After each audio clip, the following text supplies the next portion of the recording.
वनक्कम।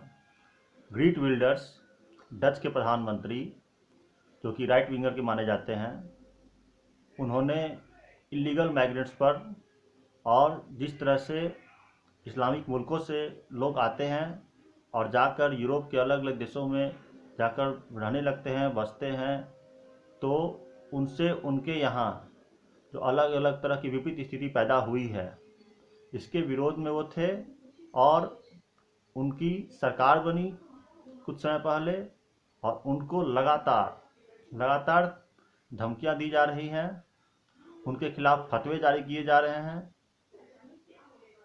तो डच के प्रधानमंत्री ने कहा कि मैं जो अरबी प्रीचर्स हैं उनसे डरने वाला नहीं हूं और अपने देश को सुरक्षित करने के लिए, अपने आवाम को सुरक्षित करने के लिए मैं उन फतवों का मुंहतोड़ जवाब दूंगा और वही करूंगा जो मेरे देश के लिए बेस्ट है।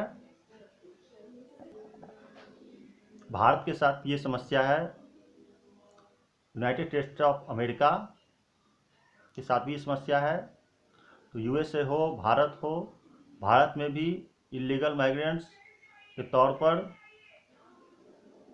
बांग्लादेश से या म्यांमार के थ्रू जैसे भी हो, लाखों नहीं करोड़ों की बात होती है। करोड़ों लोग आए हुए हैं जो ना तो कोई टैक्स देते हैं और सारी सुविधाओं का लाभ लेते हैं, यहाँ पर छोटे मोटे काम करते हैं और उन पर कई गंभीर आरोप है। कई जगह वो चोरी डकैती लूटपाट में सम्मिलित पाए गए हैं और यहाँ के लोकल के साथ मिल करके और लोकल के किसी ऐसे देश विरोधी का सहयोग लेकर के आप देखेंगे कि कश्मीर तक में वो जाकर बस गए। पुरानी दिल्ली हो, उत्तर प्रदेश हो, पश्चिम बंगाल हो, कोई असम हो, तो भारत के पास भी इलीगल माइग्रेंट्स एक बड़ी समस्या है, जो वहाँ जाने के बाद वहाँ के लॉज का बिल्कुल पालन करना पसंद नहीं करते। वो अपने एक खास एजेंडा के साथ ही आगे बढ़ते हैं। तो भारत को भी या डच की तरह कठोर कदम उठाने की ज़रूरत है।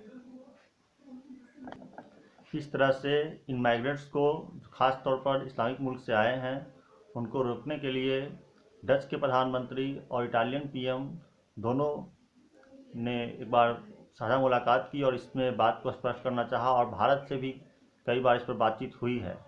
तो क्या भारत को आगे बढ़कर ऐसी पॉलिसी अपनानी चाहिए जिससे कि जीरो टॉलरेंस के तहत बॉर्डर को पूरी तरह से सील किया जाए और जो अचानक से किसी गांव में जनसंख्या अचानक से बहुत बढ़ जाती है, उन सब गांवों को सर्च करके उनके बारे में पूरा डाटा कलेक्ट कर उसको पब्लिक सामने शो करके उनको देश से निष्कासित किया जाए और उन देश में भेजा जाए जिनके वो अलादीन के चिराग हैं, उनको वहीं पे रखा जाए।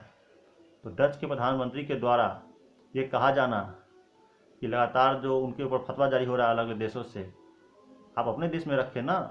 तो फतवा जारी करके एक तरह का दबाव बनाया जा रहा है और डच की जो सरकार है उसके विपक्ष में लोग हैं, उनको हर तरह का वो सहयोग करना चाहेंगे ताकि डच का जो करंट प्रधानमंत्री है उसको कमज़ोर किया जाए।